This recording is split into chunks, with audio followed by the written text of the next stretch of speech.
el deseado de todas las gentes. Capítulo 76. Judas. En la historia de la redención, pocas figuras son tan enigmáticas y trágicas como la de Judas Iscariote. Su nombre ha quedado grabado en la memoria colectiva como sinónimo de traición. Sin embargo, su historia es más compleja que un simple acto de perfidia. Es la crónica de un alma que caminó junto a la luz del mundo, pero eligió permanecer en las sombras de su propio corazón. Judas fue llamado por Cristo, investido de poder para sanar y predicar el Evangelio del Reino, y contado entre los 12 que cambiarían el curso de la historia. Pero su destino, que pudo haber sido de gloria eterna, se desvió hacia un abismo de desesperación y ruina. A pesar de haber sido testigo diario de la gracia, el amor y el poder divinos, nunca se entregó plenamente a aquel que lo había llamado. Su corazón fue un campo de batalla donde el amor de Cristo luchaba contra las tinieblas de su propia ambición. Una lucha cuyo desenlace marcaría una advertencia solemne para todas las generaciones futuras. La raíz profunda de su caída no fue un impulso repentino, sino una semilla amarga que creció lentamente en el terreno de su alma. El amor al dinero. Judas cultivaba una inclinación peligrosa hacia la avaricia, un defecto que el Salvador percibió desde el principio. Aunque Jesús conocía su debilidad, lo incluyó en el círculo íntimo, con la esperanza de que, al contacto con el amor abnegado y la pureza divina, su carácter pudiera ser transformado. Le confió la responsabilidad de la bolsa común, una prueba destinada a contrarrestar su codicia, poniéndolo en una posición donde debía practicar la generosidad y el desprendimiento. Pero en lugar de vencer su vicio, Judas lo alimentó en secreto. Cada pequeña suma que sustraía para su propio uso era un eslabón más en la cadena que lo ataba a Mamón, convirtiéndolo gradualmente en esclavo de una avaricia que corroía su espiritualidad y lo distanciaba del Maestro al que profesaba seguir. Vivía en una constante y dolorosa contradicción interna. Una parte de él se sentía atraída por la pureza y el poder de Cristo. Anhelaba la paz y la gracia que irradiaban de su presencia. Deseaba sinceramente ser como Él, pero sin renunciar a las oscuras pasiones de su egoísmo y su orgullo. Esta dualidad lo mantenía en un estado de conflicto perpetuo. Escuchaba las enseñanzas de Jesús sobre la humildad y el sacrificio con una mezcla de admiración y resentimiento. Mientras los demás discípulos crecían en su fe y se rendían progresivamente al poder transformador del Evangelio, Judas se aferraba a sus propios juicios y a su visión mundana del éxito.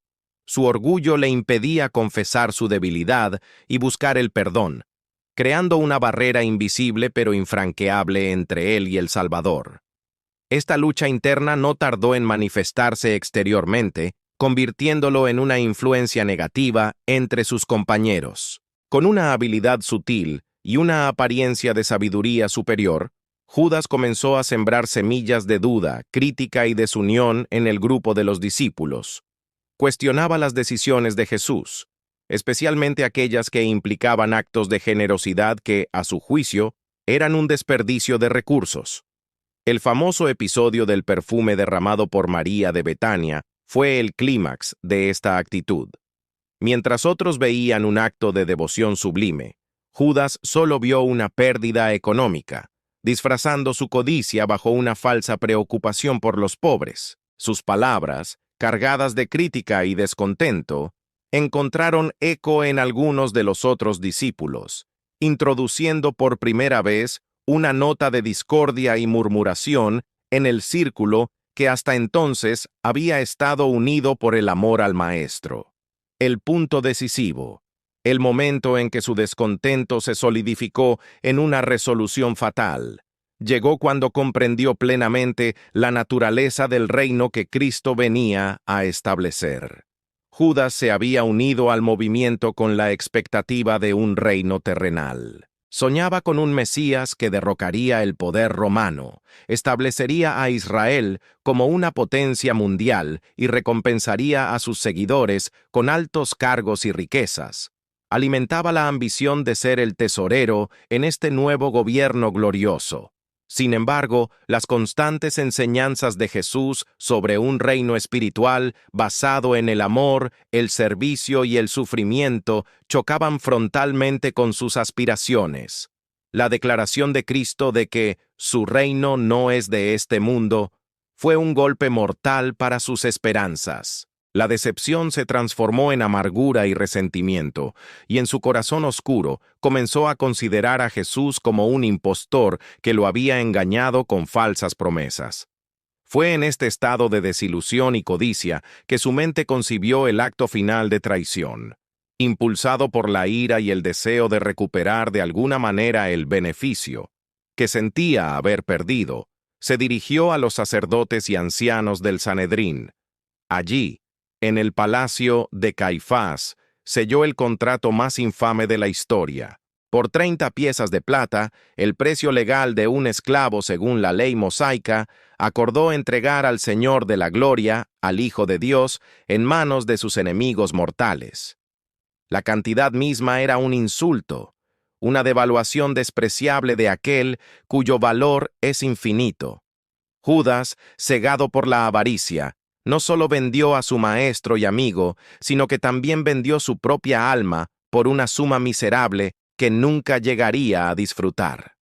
En la oscuridad del jardín de Getsemaní se consumó la traición. El beso, un símbolo universal de afecto y lealtad, fue profanado para convertirse en la señal de la entrega. Sin embargo, incluso en este acto de perfidia, la mente de Judas estaba enredada en un cálculo erróneo. En su arrogancia, creía conocer a Cristo mejor que él mismo. Estaba convencido de que, una vez rodeado por sus enemigos, Jesús usaría su poder divino para librarse de ellos de manera espectacular, humillando a las autoridades y acelerando así el establecimiento de su reino. Judas no quería la muerte de Jesús, sino forzar su mano. Imaginaba una escena en la que Cristo se revelaría en toda su gloria, y él, Judas, sería recordado como el catalizador de esa manifestación. Pero su plan, nacido del egoísmo y la incomprensión, subestimó la profundidad del amor sacrificial del Salvador. Cuando vio que Jesús, en lugar de defenderse, se entregaba mansamente para ser atado y llevado como un criminal, la realidad de su acto lo golpeó con una fuerza devastadora. El remordimiento, una agonía helada, se apoderó de su alma. Corrió de vuelta al templo, arrojando las monedas ensangrentadas a los pies de los sacerdotes y gritando: «He pecado entregando sangre inocente». Confesó su culpa, devolvió el dinero, pero su angustia no era la del verdadero arrepentimiento. Era el tormento de una conciencia culpable, el horror de ver las consecuencias imprevistas de su acción, pero carecía de la fe y la humildad para buscar el perdón en aquel a quien había traicionado. No buscó a Jesús, no cayó a sus pies pidiendo misericordia. Su orgullo, aún en la desesperación, le impidió volver al único que podía salvarlo. El peso de su culpa se volvió insoportable. Sin la esperanza del perdón, sin la fe en la gracia redentora de Cristo, Judas se vio atrapado en un abismo de desesperación. Huyó del templo y de la ciudad, buscando un lugar solitario donde pudiera escapar del tormento de su propia mente. En su angustia final, encontró un árbol y se ahorcó. Su muerte trágica, solitaria y sin consuelo, se convirtió en un testimonio solemne y una advertencia terrible. Su cuerpo, abandonado y deshonrado, fue un símbolo espantoso del fin que aguarda a quienes, habiendo conocido la verdad, la rechazan por las ganancias efímeras de este mundo. El campo que se compró con el dinero de su traición fue llamado Campo de Sangre, un monumento perpetuo a su ruina. La historia de Judas Iscariote resuena a través de los siglos como una lección eterna y profunda. Él no era un extraño para Cristo, fue un discípulo, un apóstol, alguien que compartió el pan, escuchó las parábolas de primera mano y presenció milagros asombrosos. Su tragedia es el ejemplo más elocuente del peligro de convivir con Cristo, de participar en las formas externas de la religión e incluso de admirar su carácter, sin rendirle por completo el corazón.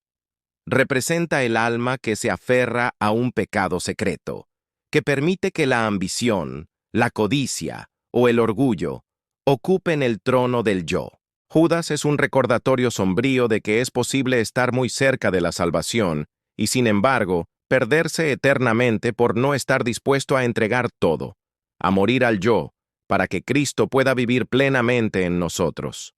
Su caída no fue un destino inevitable, sino el resultado de una serie de elecciones que lo alejaron, paso a paso, de la luz hasta que solo quedó la más profunda oscuridad.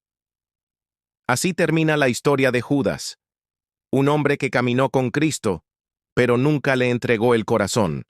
Su vida nos recuerda que la apariencia externa no reemplaza la verdadera fe y entrega. ¿Qué elección harás tú? Si este mensaje tocó tu vida, te invito a darle like, suscribirte y compartir este contenido para que más personas conozcan la verdad que transforma. Únete a nuestra comunidad de fe y esperanza.